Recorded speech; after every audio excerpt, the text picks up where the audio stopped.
All right, welcome to this webinar. My name is Eric Koss. I am a ministry consultant with Safe Church Ministry, and I am so glad to be here today with you all and to hear from Pastor Anthony and Dr. Dawn as they share a bit more about what it looks like to be a trauma-informed congregation.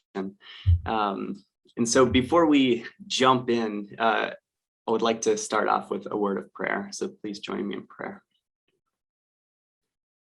So triune God, we thank you for this day that you have made.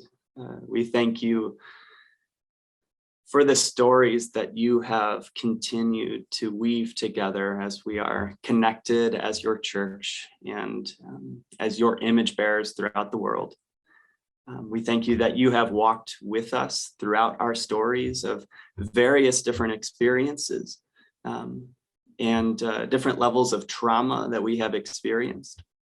And we pray that you continue to allow us to understand more of what it looks like to be whole, what it looks like to be free in your power, and to allow us to be full pictures of who you have created us to be as your image bearers. And so we thank you for your gospel and your good news, and help us to learn more today. In Jesus' name we pray. Amen.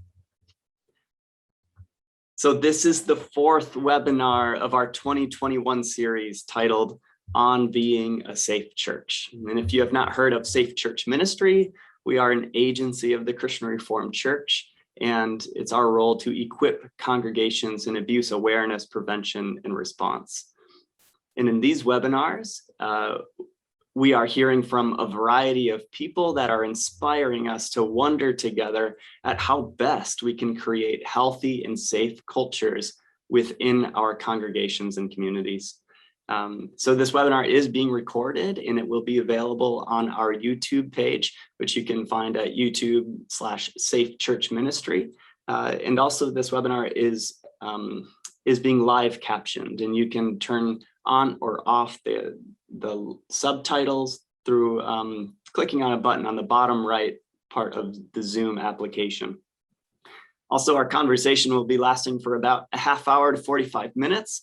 And then we're going to open up the conversation through inviting your questions through the chat so that you would have a few moments to ask Dr. Dawn and Pastor Anthony questions that have been stirring within you. And so we're also thankful to have Chelsea, who is helping out with the technology on the backside.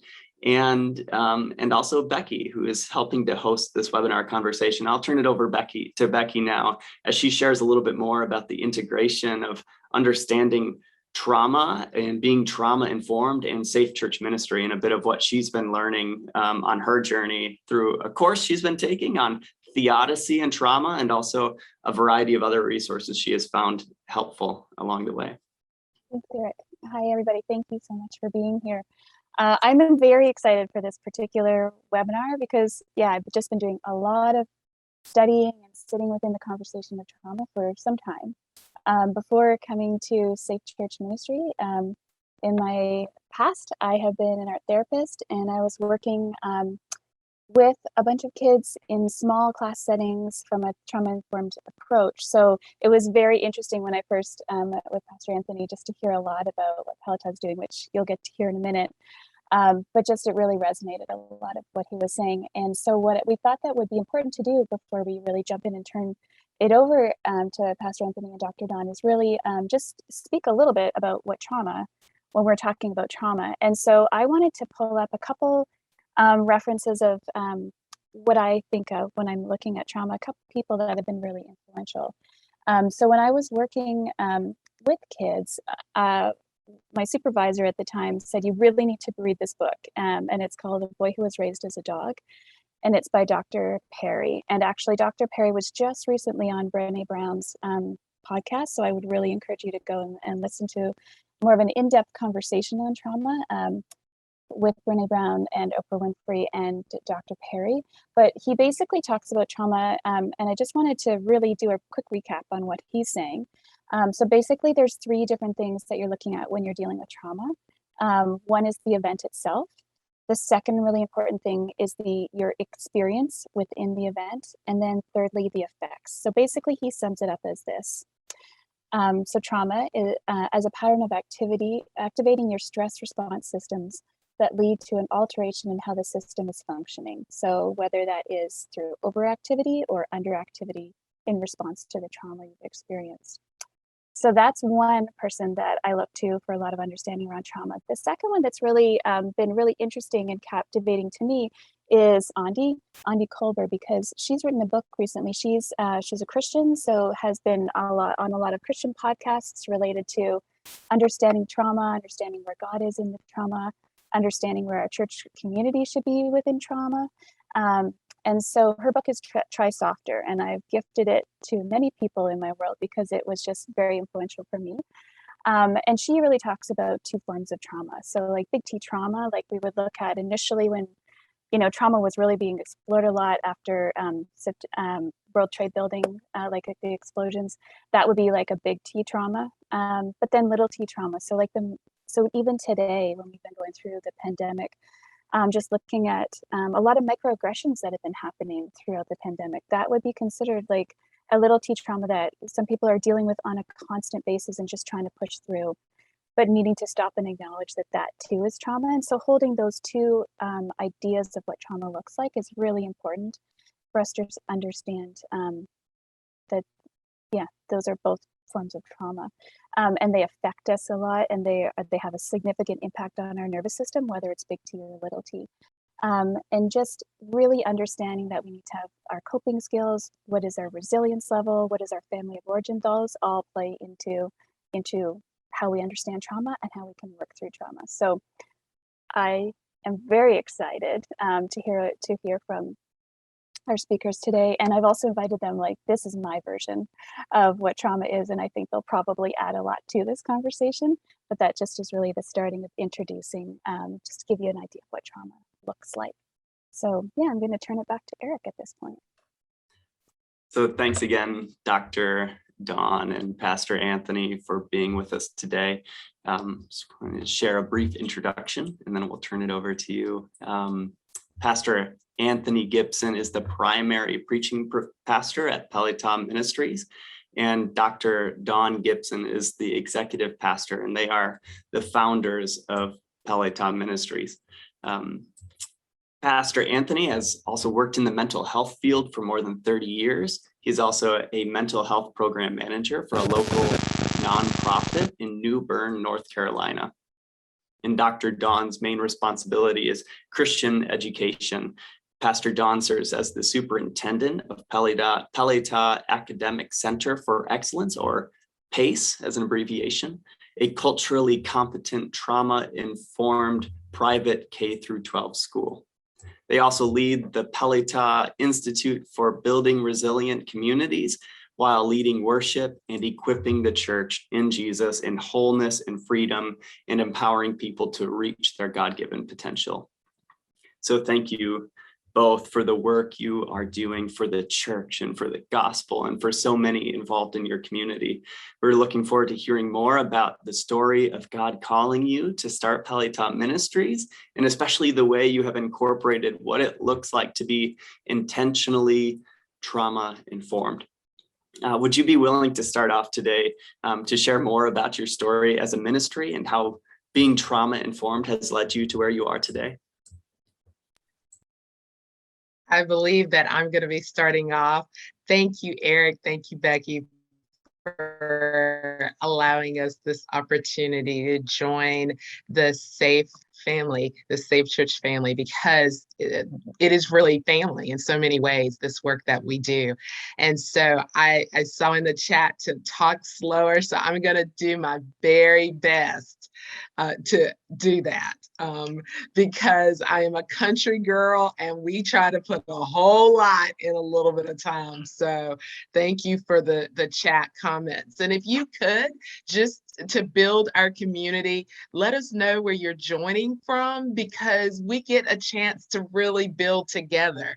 We are in Eastern North Carolina. We're a coastal community, and that really kind of introduces how Peletah happened. We didn't see it at the time, but it was the third Sunday of 2011 when the Lord gave my husband this word, Peletah, that I never heard of before. And he said, God told him that we were going to start a ministry. We met with our local pastor and talked with him. He said God had been telling him the same thing, that it was time for us to launch out. It was probably easier for my husband because I like safety and comfort of not having to move out places. So I like comfort. That's my safety space. And so we'll come back to safety in a little bit, because that's so much a part of the work we do around trauma-informed care. So the Lord gave my husband this title, this church. We got the blessing of our pastor, our local pastor, to launch out and start this church. And literally 6 weeks later, Hurricane Irene, boom, hits our community. And so we were out in the community getting food out to people that needed it, trying to make sure that people had the resources they needed. And what we recognized at that time, our congressional district was the fourth poorest and the second hungriest in the nation. And so we understood what poverty looked like. We understood what food deserts looked like. And we felt God saying, you are my hands and my feet in the earth realm, meet the need. And so even though we hadn't technically formalized, the work of ministry was already started. That's just how God did it. And so we got in there and we started helping people, getting them what they were needing, and really then started having these Bible studies in local homes and childcare centers. I think my husband can remember those days. And from that, it just grew. And so we would open the doors when we had a church building. People would come because they knew they could be fed physically and spiritually.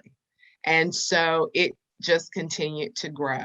And so it didn't always grow the way we thought that it was going to. And that is the importance of understanding not only God's will, but understanding this trauma-informed work. It didn't look like what we wanted it to look like or what we thought it was going to look like. When we think about trauma-informed, we think about not what's wrong with you. You know, people say that, what's wrong with you? No, no, no, no, no. My grandson says that all the time. No, no, no, no, no. It is what has happened to you. And my husband has taken it a step further and says, not what's wrong with you, not just what's happened to you, but what's strong with you, and building strength and understanding that experience that Becky was just talking about. And so that's pretty much how we started. And I'll let my husband jump in and talk more about the trauma-informed work we are doing. But we've developed a framework, not just at the church. We were able to get a Calvin Institute Christian worship grant back in 2017, I believe it was. And we actually formed a framework for trauma-informed worship. And so we can talk about that. And in that same year, we started the school, which is Peletah Academic Center for Excellence. That is a mouthful, but PACE, as we affectionately call it.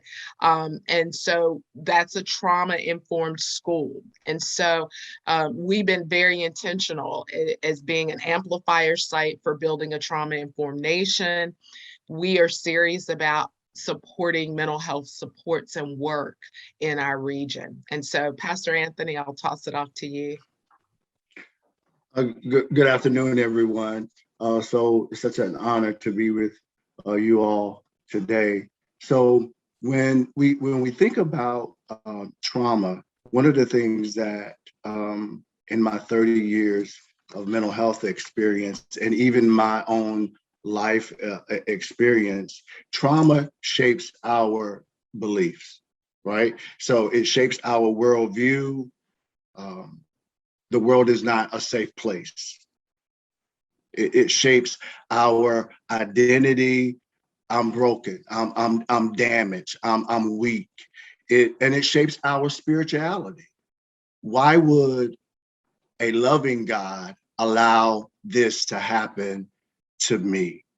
And so, as my wife said a few minutes ago, we are the hands and feet of Christ extended in the earth realm.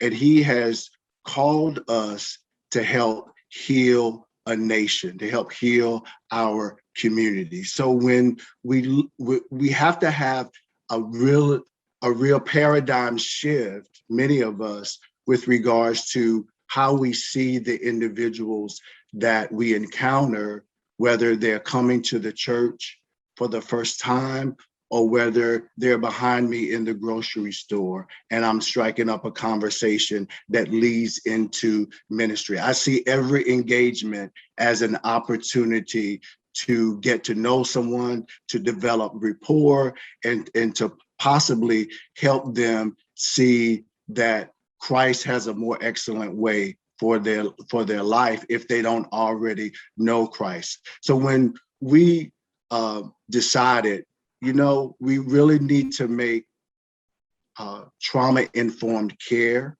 a part of the ministry, because after all, the word Peletah, the Hebrew word Peletah, means deliverance.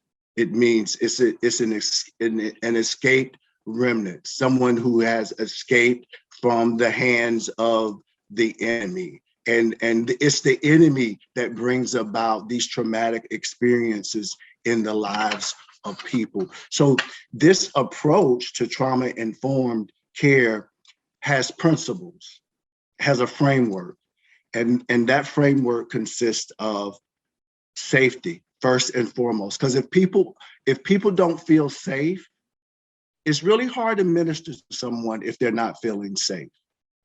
It's really hard to have a conversation with someone when they're not feeling safe. And I'm not just talking about physical safety, but I'm talking about psychologically safe, like their thinking, how they feel about themselves on the inside. Socially safe. Are they safe? Is there safety around them? Do they feel safe around the people? Do they feel safe in the environment that they're in? And morally safe. Do they trust what we're saying? Do they believe?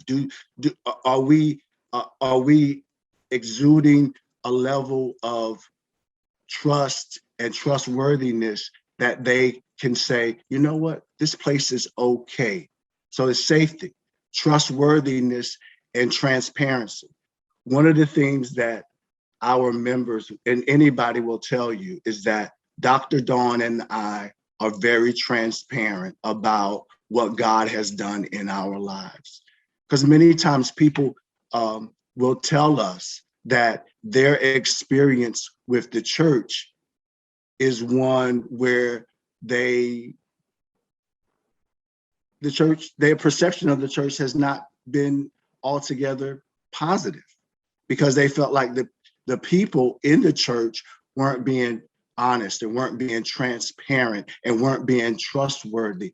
That's a principle of trauma-informed care, is that people want transparency.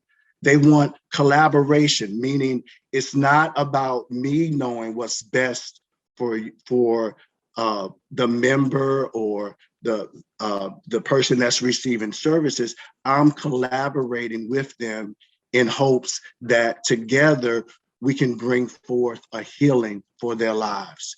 It's empowerment. It's helping them understand that they have the ability. Yes, I've gone through this traumatic experience, but I have strengths, and we focus on what those strengths are. And then lastly, it's about voice. My wife, Dr. Dawn, does a good job at helping people understand that you have a voice, and helping people tap into tap into their own voice so that they can become their own advocate. So these are the principles that define our work. So when you come to our building or when you encounter someone from Peletah, the trauma-informed work begins at the door. It begins as soon as you walk in the door, the first person that you meet. It's all in their approach. And it shapes how we position the lights outside the building, because safety is important. So is it a well-lit environment, right? So we watch our words, making sure that our words are not hurtful, but our words are edifying, that our words are lifting people up. So it really, I'm sorry, God. So it really is. Dr. So Dawn, Gally, I want you to pick it up from there. Yeah, okay. Right. Because we're having a delivery guy come, and this is her posture every time the same guy comes. I mean, they should be friends. That's her trauma informed. Right. That's her trauma informed approach for safety. So, I mean, she's just illustrating what you were just saying. So, yeah, so that's really how we come to this work of trauma informed care.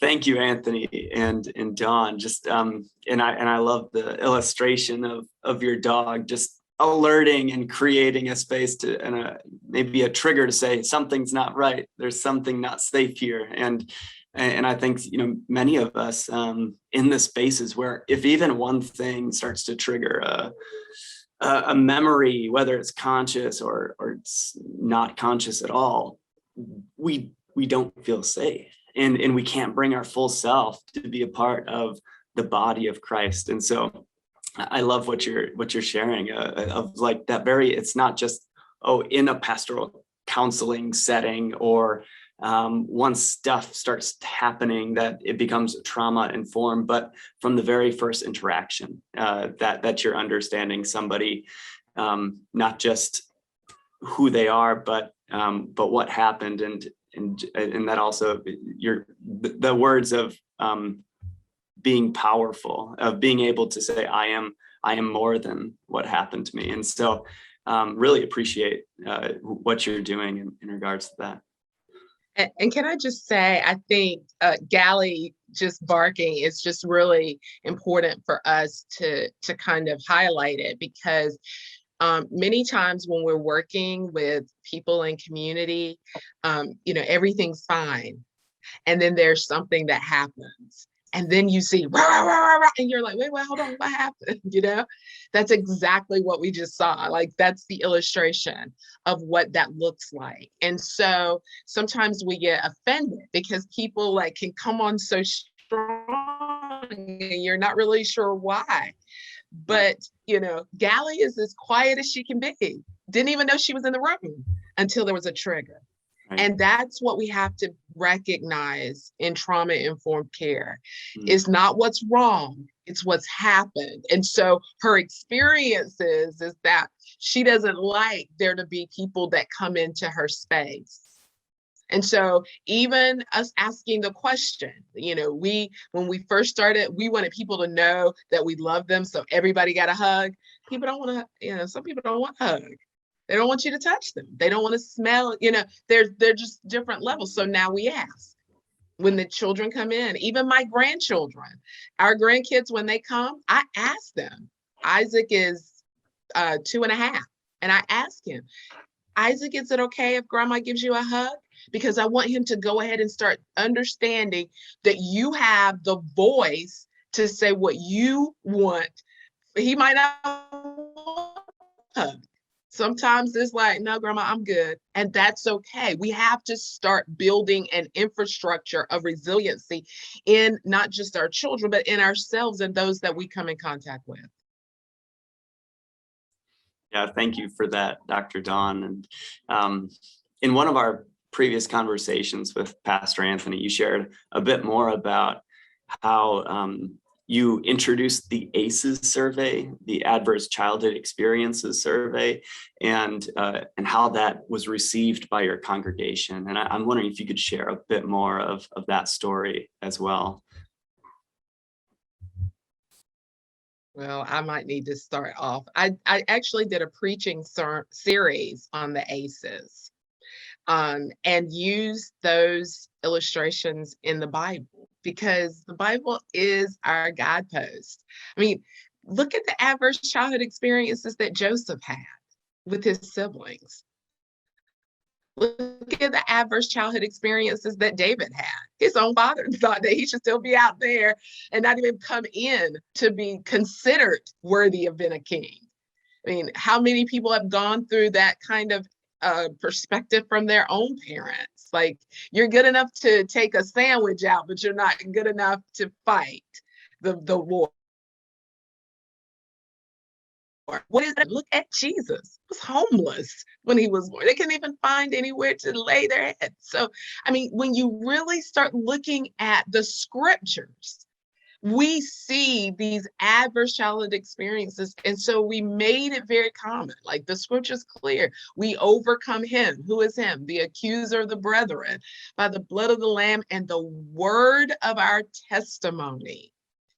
And so when we start to think about it, then we want to make sure that there's a normalizing of understanding that we all have gone through something. We've all gone through some experience that could have taken somebody else out, but that I am still here. And that, I think, is so important. And so when we introduced the ACEs in that way, then it was received in that same way.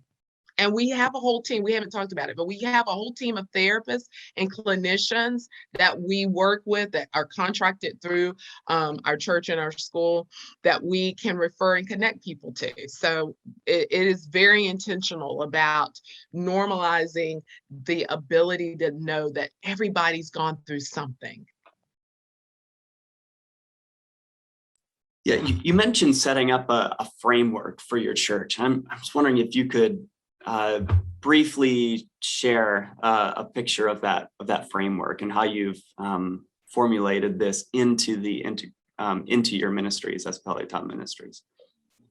Pastor, I think you can talk about the Shell program.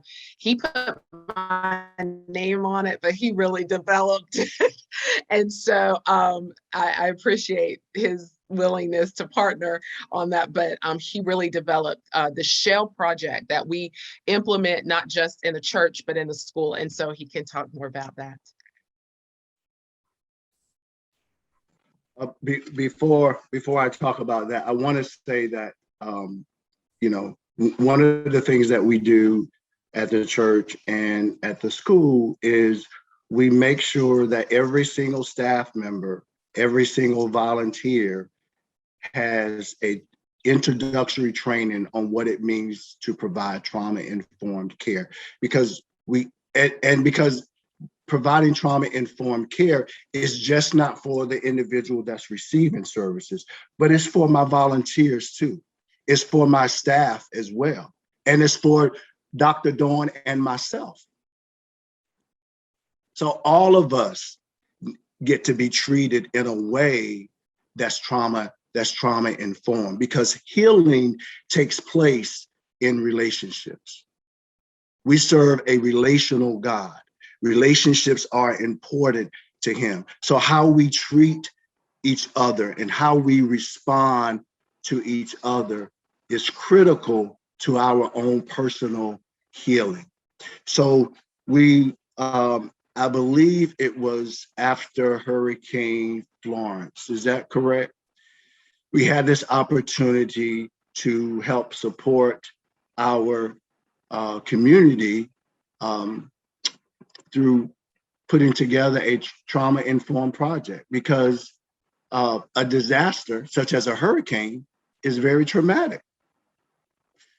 We had, our school was tremendously impacted. I mean, we had one particular family that lived in an apartment, and there was so much water in their apartment that they had to go upstairs for safety. And at some point, they felt like that wasn't even going to be safe enough. And that had an impact on that family and their children. So, oftentimes when we think of trauma, sometimes we're looking at neglect and abuse or violence, but a natural disaster can be traumatic. Poverty is a traumatic event. And so we had this opportunity to put together this project to help people learn how to bounce back, if you will, how to be resilient, how to learn how to be resilient through a traumatic experience. And it was a shell, because the Lord gave me this. A shell provides safety. It provides a covering. It provides a covering from the elements that would seek to cause you harm. And so the shell was actually an acronym, with the S standing for safety, the H standing for hope, because people who are more hopeful about the future heal quicker. The E is about efficacy. Do I have the ability to get better? Is it something that's going to do I believe I can get better? Then the first L that was about lasting, something that I could use ongoing. We wanted them to create really a plan, if you will. In my mental health line of work, we call it a person-centered plan, but we wanted each individual to create their own shell plan. And the last L was linkages. What kind of supports do I need to help me stay well and to stay in this posture of resiliency? And what we realized through to meeting these individuals through their weekly participation is that so many people were dealing with unaddressed trauma. And somehow them being in a safe place gave themselves permission to talk about what they had been through. Because oftentimes, culturally, especially in the African American culture, culturally, we're told, don't talk about it. Don't discuss it. We don't want to talk about it. Keep it moving. Well, those things impact us from childhood into adulthood. So this framework that we've created, not only did we have the benefit for using that for just our communities after Hurricane Florence, but we also were able to use that same framework in helping ministers and pastors and lay people understand their own sense of learning how to be resilient. And this came after COVID, because COVID-19 has been extremely traumatic, I would say, for every single one of us. Our lives have changed because of COVID. And we were able to provide a safe environment where people could really talk about, not only talk about how this disaster, this pandemic has impacted them individually, how it's impacted their family, the impact that it's had on their ministry and on the work that they believe God has called them to do. And it has been very helpful. And all of this was done from the framework of being trauma informed. And I believe that it is our hope that when we that as we are creating environments and creating understanding of what it means to be trauma informed, that then every single individual, whether they're part of a ministry or an organization, every single individual is trauma informed, and that they begin to approach others from a different perspective, because the work is needed. The work is needed. And, you know, I would caution people I've heard some people say that trauma is the buzzword now. But trauma is very relevant, and trauma is very real. And God has called the church, his church, to be healing, a force of change, and to bring about healing. And if we're not trauma informed, I question whether or not we're healing, but we're hurting. Church hurt is very real, and that's a traumatic event. So I believe that what Safe Church is doing, this mission that you guys are on to bring about a trauma-informed communities is amazing and spectacular. And so I just want to take a moment and applaud you all for the work that you all are doing, because it matters. It matters. It matters. Thank you. Thank you, Pastor Anthony. In the work that we're doing for abuse awareness, prevention, and response, we found that many survivors of abuse never feel like they have a sense of safety to actually share their story in their church, either with a pastor or to other individuals. And as I'm reflecting on what it looks like to be trauma informed, not just at the individual level, but for all of our leaders and for our churches as entire systems, it just goes such a long way of finally breaking the silence, of finally being able for people to bring their full self into a group of people who know them. And the power of that is so it's so freeing, right? It's so liberating, and you see Christ move in that moment, and we've had some of those moments, and we've heard testimonies of churches being able to enter into that. But also, I'm also thinking about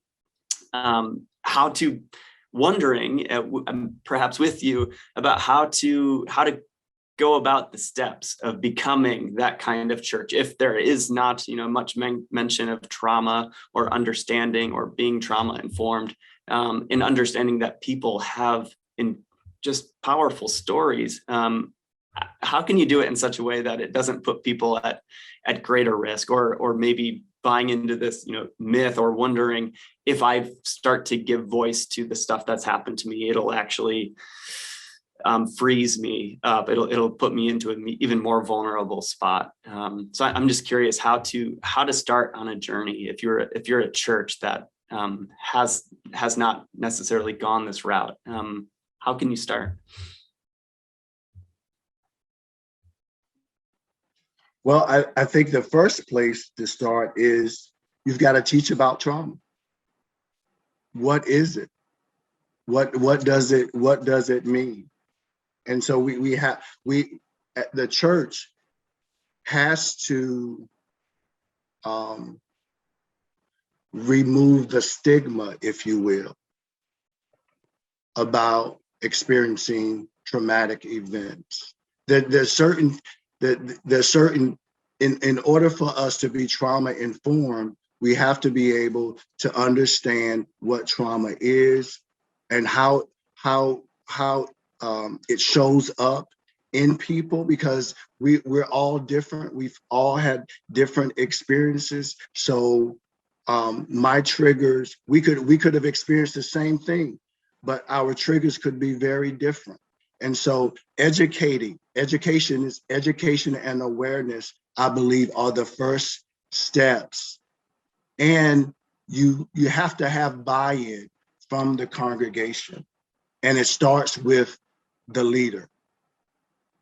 If the leader doesn't see that being trauma informed, the value of it, then it's going to be quite challenging for those that are serving under the leader and the members and the congregation to really buy into the importance of it. And then I think we have to promote resilience in our communities, in individuals.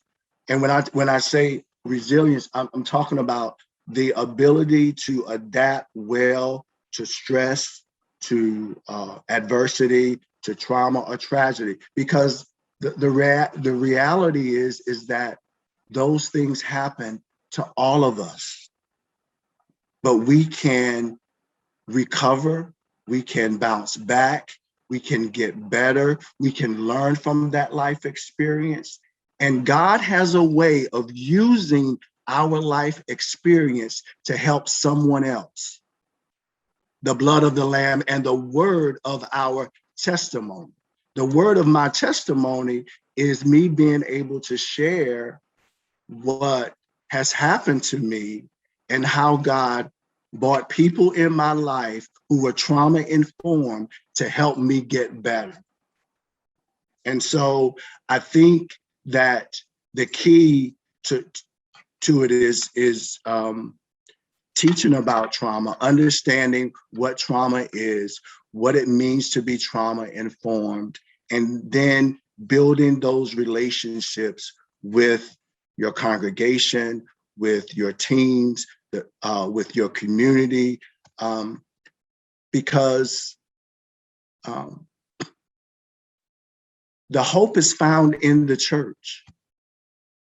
And if people don't see us as a place of hope, where are they going to go? Where are they going to go? And so the moment someone walks in the door, I want them to sense a spirit of hope in the place. That cannot happen if we're not trauma informed. It can't happen. Dr. Dawn? Well, I would just add, I just saw in the chat about, so, trauma is one piece of it, right? Acknowledging it, because many of us were raised under the precept of children should be seen and not heard, or what goes on in the house stays in the house. You don't go out and air your dirty laundry. I mean, we've heard all of those kinds of things. But the reality and understanding of it is that acknowledging the trauma is one piece of it. But what do I do next, right? And so that's why I love Genesis 45:7. I mean, that's really a lot of where this word Peletah kind of is founded in, this great deliverance. God sent me before you. Like, God brought me through all of this to help save you. The very ones that were tormenting me, like over in Genesis 36, 35, in that area. You all were doing this, but now God sent me before you to save you by great deliverance. So he didn't stay stuck in it. He didn't keep like rehearsing it. He understood that there was a purpose to this. And so I think that that's where the spiritual work and the therapeutic work can come into play and really are coupled together to bring forth forgiveness, resiliency, and what that looks like. Because that's the hope of that. I don't get stuck in the trauma and that doesn't happen overnight. We caution people, this is not a 30-minute sitcom. It's going to take us some time, but it's worth it. And it makes impacts for generations to come. Thanks so much. That was really great. Before we jump into the questions, and I just wanted to say to everybody watching, please feel free. We've got one question coming up, but We'll probably have room for 2 or 3 questions likely, so feel free to drop them into chat. But I guess one thing I had for both of you as you were talking about, going back to having the sermon where you were talking about like what ACES really looked like within the Bible, and then finding out that a lot of people within your congregation would have been walking through a lot of the same situations. I'm wondering, like, next steps, like when, as a congregation, like, did you have any groups that got together to just talk about similar traumas, or like what did you do beyond, I know, like the concept of like referring out and having a whole team like you talked about, where you could refer and get people integrated into one-to-one counseling and therapy and things like that? Was there anything within your church that you could recommend that we would consider for our communities? So one of the things that we did partner with a clinician who came in and did some women's groups right after that. Just for people to kind of talk it out and to kind of share where they were. Now, let me just say something about what Pastor said about the leader. People know that even though they don't sign a HIPAA when they come in, we kind of like have this spiritual HIPAA where unless it infringes on the life of the person, that information is not going to be out in the community. People don't hear that. Now, this may seem a bit unorthodox, what I'm about to say. We sit people down because some folks just like to share. Like, they like sharing what they heard. They like sharing what everybody else heard and what they thought they heard. And so we will have a sit down and kind of conference with them and say, look, this might not be the best place, because that's something that we have. If we talk about safety, people have to know that they are safe in that space. And so it's okay. I mean, and we talk about it. It's okay if this isn't the set place for you. We'll call another pastor and we'll say, look, we're going to send so and so and so, because it's about building the kingdom. But for the people that we have been given charge over, we have to be very serious about that safety issue. And so if they disclose information, they're not going to see it on Twitter. They're not going to hear about it on Facebook. We're serious about that. So I think that piece of it is extremely important. But the second piece is that people know that if we need to make a referral, I mean, there are people we have prayed for at the altar and then helped right after to get them significant concrete support because of whatever the disclosure was. It might have been at that level. And then there are just others that just needed to talk through it and kind of figure out next steps. And so whether it's just kind of having the informal groups with a clinician, or there being one-on-one therapeutic intervention, or if it is just that they needed to journal it, or we have, and Pastor hasn't had a chance to, but I think our school social worker is on today, and she developed a bounce back zone where young people can just come in and just really just get the skills they need to bounce back. It might be done through music, art, just different levels that Malika has that just goes in so many different ways. So I think it's just creating what is necessary for because it's not going to look the same for everybody. And this is where I lean so heavily on Holy Spirit to lead and guide what is needed, because he knows the people that we're serving. He knows the needs. And so that's another big component of the work we did. That's super helpful. I really appreciate that. It was in the back of my mind the whole time as you've been talking. What does that actually look like? Yeah. So thank you very much. So Becky, one of the things I want to share is that we are advocates for mental health. And so we oftentimes say, I can have Jesus and a therapist. And so, because in some communities, in some cultures, there's this stigma attached to either being a recipient of mental health services or needing mental health support. And we we work really hard at shattering that, and so we help support people who feel like they need that level of support. And even if they're not ready, when they are ready, we make ourselves available so that they can get the support, because we serve a holistic God, and so we find out, well, what if they want therapy? Well, what kind of therapist would you like? Male, female, Christian, a particular race, all of that, because that's important, because that gives them voice and it empowers them to make the decisions for themselves about their own care. And so I think that's another really component in the work that we're doing, because we see people from all different walks of life, and many needing help in that area. Thank you. Thanks. That's a really good point. I think just like giving the person the power that they need to really make their own decisions, I think is so so important, just that empowering piece.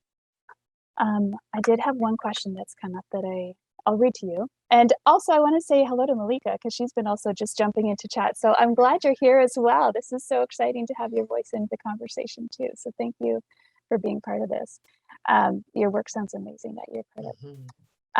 So we have a question, how you can best deal with personal trauma of seeing communities traumatized by poverty and the associated abuse. And I think that's such a relevant question today as we've been watching the pandemic unfold. So if you could speak, either of you jump into that question.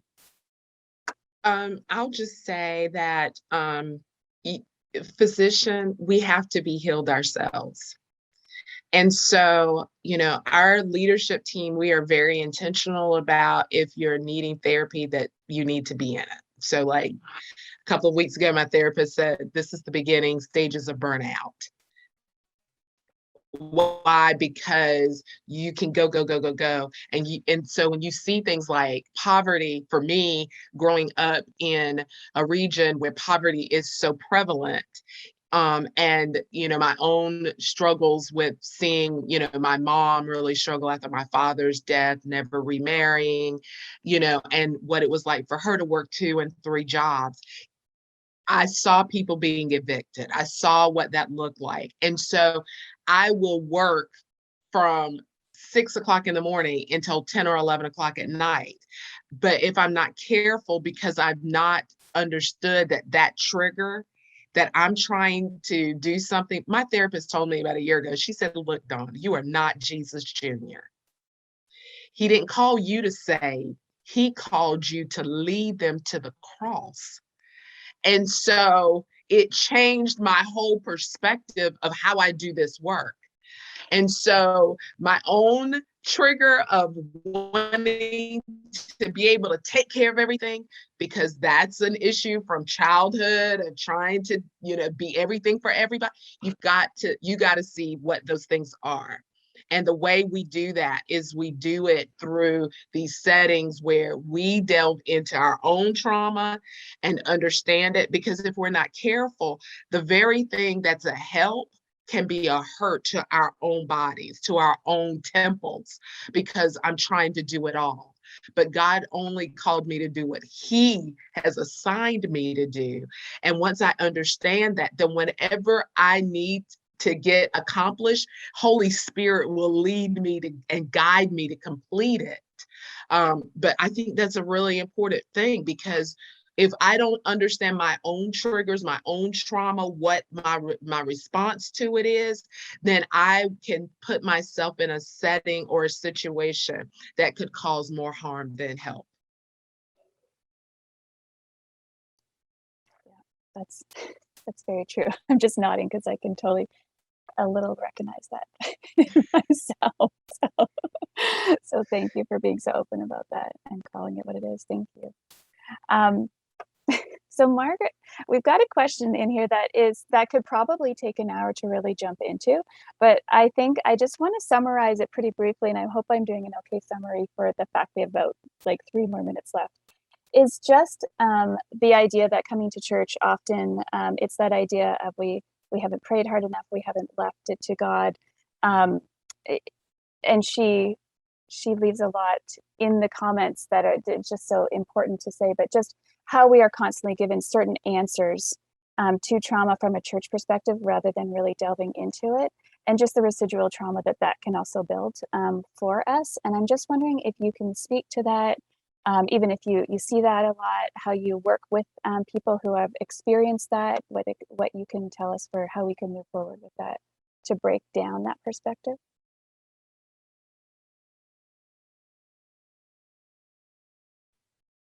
You're not unmuting, so I don't know if you want me to, because Yeah, you know how I you feel go about first, that. and then you go first, and then I'll go behind you. Well, I'm gonna go really quickly. We've been told this, right? You know, you're not getting the people to pray enough. You're not doing enough. Okay. My issue with it is that if we have somebody in our congregation and they, like my mother, was diagnosed with ovarian cancer, the doctor gave what needed to happen. You need to go to the Leo Jenkins Cancer Center. You need to see them. They're going to give you this associated surgery. She went to chemotherapy. She did all of those things. We are okay with that. But if someone has a traumatic experience or has a serotonin imbalance, then we say just pray about it. Well, we can pray about all of it, but God can give us other people that can help move us forward. That goes back to the leader. The leader has to have the understanding that this is not just me doing everything, just like I was just saying. And so that has to be a shift, because we can unintentionally traumatize or re-traumatize people by saying, well, just get over it. I mean, we've heard that so many times. Why are we going back? Somebody told me, why are you going through the graveyards, digging up old stuff? Because the Lord tells us that we need to bring these things to him. Not that he doesn't know them, but God bless you, the acknowledgement of being able to speak it, put voice to it. And then once I put voice to it, the kingdom is voice activated. Then I'm able to say, I'm no longer a victim. I'm who God calls me to be. Some people have a hard time saying I'm fearfully and wonderfully made because they were told something different as a child. So we got to go and arrest these things and then be able to write the new narrative, to write the new story that God has for each one of us. Pastor Anthony. Well, my personal view on that is that that's a form of legalism and religiosity, and it doesn't help the person that's seeking help, because remember, one of the things that I said earlier is that trauma affects a person's spirituality. So here is someone who's already unsure about who God is to them. And if if we're telling them, well, you're not praying hard enough, that's why you haven't seen the change. But then if you're not careful, you're already reinforcing this negative view that they may already have about God because of their own life experience. So we have to be very careful about that, because again, relationships, the healing takes place in the relationship. And so if I'm not healing, if I'm not promoting healing, I'm promoting hurting. And that is not the will of God. And so I think that anyone who experiences themselves, my hope and prayer is that they would have that they would empower themselves enough to say, I don't think this is the place for me, or I don't think you're the one that I need to be talking to. Because it is not God's will for us to abuse people. And that, to me, that's a form of abuse, clergy abuse, or just, yeah, it's a form of church abuse. And that is not God's will. And so we have to be careful about that as a church, because so trauma-informed always challenges us to do better. Because I say it all the time, we stumble in many ways. I don't always get it right. I don't always get it right. I strive for perfection, but I'm not always getting it right. And so I try and learn from my errors and my mistakes, and really seek the Lord about how could I have done that better? And then I also seek out forgiveness to the person that I may have harmed. That is the key. Thank you, Pastor Anthony and Dr. Don. I'm a little sad because we've come to 1 o'clock and we have to wrap this up. And I really feel like I'd like to talk for a few more hours, but that is not possible. But I want to say thank you again for joining us. This has been a fantastic time spent with you. Thank you for everybody that dropped questions in the chat so we could continue just to learn so much more from both of them. I do want to just recognize that you know, we are continuing through these webinars thanks to some of the donations that all of you have given, and we continue to ask for donations so we can continue this series. This is so important to the learning process for us at Safe Church to be able to continue having people such as Dr. Don and Pastor Anthony come to our discussions and share so much with us. So thank you. And we also want to just say that Peletah is doing some amazing work, as you are now recognizing and hearing from them. So we would also encourage you to consider donating to them because they are doing some amazing kingdom work. So we are going to be just dropping that in the chat right now. And we would love if some of the donations could go to continue their work. So thank you very much. Thank you for everybody that has joined us. And we would look forward to our next webinar with all of you soon. Eric, did you have any last words? I just want to say thank you again. We honor you, Dr. Don and Pastor Anthony, and thank you for the work you're doing for the church and leading us to be congregations where we can be trauma informed and understand how the gospel is and Jesus is making known his kingdom, and that we're able to see the work of the kingdom. And so we thank you again for leading us in this conversation, and give you many blessings as you continue to go forward. And so thank you all for joining us. And we give you a quick send out and a prayer in the name of the Father, Son, and Holy Spirit. Amen. All right. Farewell, everyone. Thank you.